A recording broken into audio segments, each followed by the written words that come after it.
Jim, can you go more in depth on Black Sunday period of time? I think it means Black Saturday, period of time in wrestling when Vince was about to lose TBS to Bill Watts and sold it to Crockett. And if Watts made an offer to Vince himself to try and buy the spot before the sale to Crockett. All right. So the history here is all jumbled up. But the premise Black Saturday was when Vince showed up on TBS.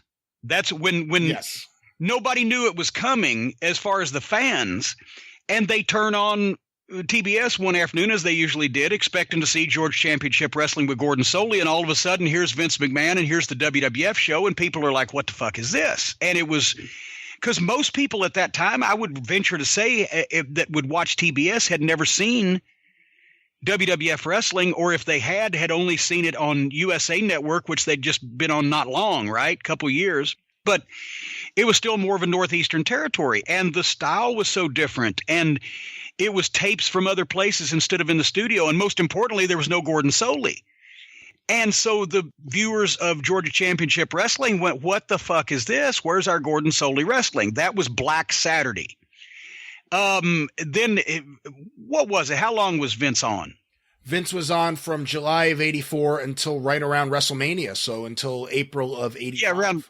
Yeah, around Marchish, I think, or what? The end of March, 85, yeah. And I don't think that Watts ever offered to buy the slot from Vince because Turner had promised him that they were going to go into the wrestling business together. Because Turner had still had hands-on operation of TBS at the time, and before all the mergers took place, and he was seeing the feedback and he was seeing the ratings. And he was getting this constant hate mail, like we want our fucking Georgia wrestling back. And so he had put right about the same time as Crockett started talking to Vince about the time slot. That's when Mid-South came on, right? Toward the end of the year, 84, early 85, right after we left, basically. Great timing there. And it became not only the highest rated wrestling program on the station, but the highest rated program on cable on Sunday afternoons. And they were doing like 5s, weren't they? 5, 6-ish, whatever. Yeah. And so Watts would have never tried to deal with Vince for the time slot because he was talking to Turner about getting in business together and expanding Mid-South wrestling and et cetera. And that's when Crockett, Vince needed money because he was about to go broke on cash flow trying to finance WrestleMania, and he needed the money that Crockett paid him. Boy, imagine how this would have turned out. If Crockett hadn't paid him that money, he wouldn't have been able to pay for WrestleMania, and Bill Watts' Mid-South Wrestling would have been on TBS, and the whole world would be different now, and we wouldn't be sitting here because I'd be booking the Universal Wrestling Federation. Did you ever meet Ted Turner? One time. Not ever while he owned the company. He had photo ops with Ric Flair and El Gigante.